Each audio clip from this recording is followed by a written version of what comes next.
boqolkii 14 salaameyna salaamta islaamka salaan kidib waxaan nahay dad reer Hiiraana degmada marka la yiraahdo Maxaas ka tirsan tuulada la yiraahdo goobo aan joognaa ilaahay idankiisa waxaan nahay dad jahmada dad ilaahay idankiisa jahaada dad shabaab in badan xog ku haystay ayaan nahay ilaahay idankiisa aniga waxa la yiraahdo Maxamed Axmed Cabdulla Jimcaale ilaahay idankiisa 2 bilood 6 habeen gurigayga ma tagin ilmo kuyga maarag xoolo kuyga maarag intaas qore iyo boosh iyo xabadaan riday ilaahay idankiisa 3 habeen shabaabaan goobay haddaana aan soo roogsaday goobo markastaba waa soo waay alxamdulillah ilaahay baa mahadaas iskale meel alle meeshii lagu sheegay waa ka soo waynay wax ka soo reebaan maagnay ilaahay waa naga qaaday ilaahay idankiisa haddaana waa daba joognaa intuu Soomaali ku jiro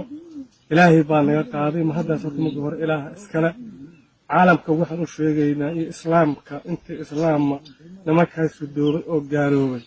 in ilaahay idankiisa lala jahaado oo sida ula jahaadnay aan ula jahaadno ilaahay idankiisa haddii kumin looga dhimato iyo haddii 2 kun looga dhimataba wax alla wixii looga dhintay ilaahay agtiisa ilaahay ku naqaanaa ilaahay waxa nooga soo hiraahana caafimaad ku noolaanaya annagu marka dadkaas waxaan nahay jahaada oo gaaladaas la jahaada ilaahay idankiisa caalamka iyo dadka islaamka waxaan u sheegaynaa inay garabkayni garabka islaamka la istaago markaasna ilaahay idankiisa lala jahaado ayaan u sheegaynaa assalaamu calaykum oo hay annaka haddaan say tahay ilaahay wadanka aan joogno oo Hiiraan badanaa waa ka soo hayaan wadamada kale diriskaynahay ayaa meel loo sheegayaa ugu hirimayna marka diriskayna ugu hirimayna iyo ilaa inta ay diriskayna laga sheegayaa meelaha kamida ay ku duraan amba muslimka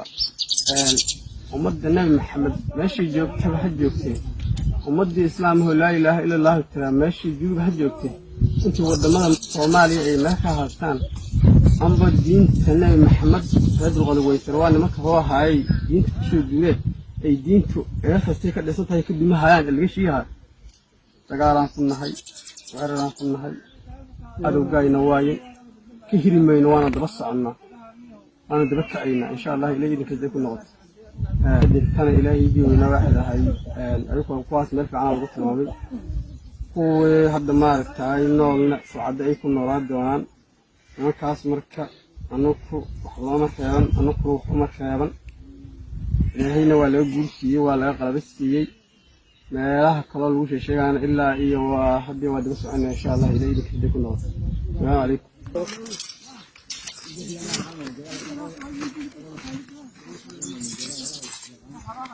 calaykum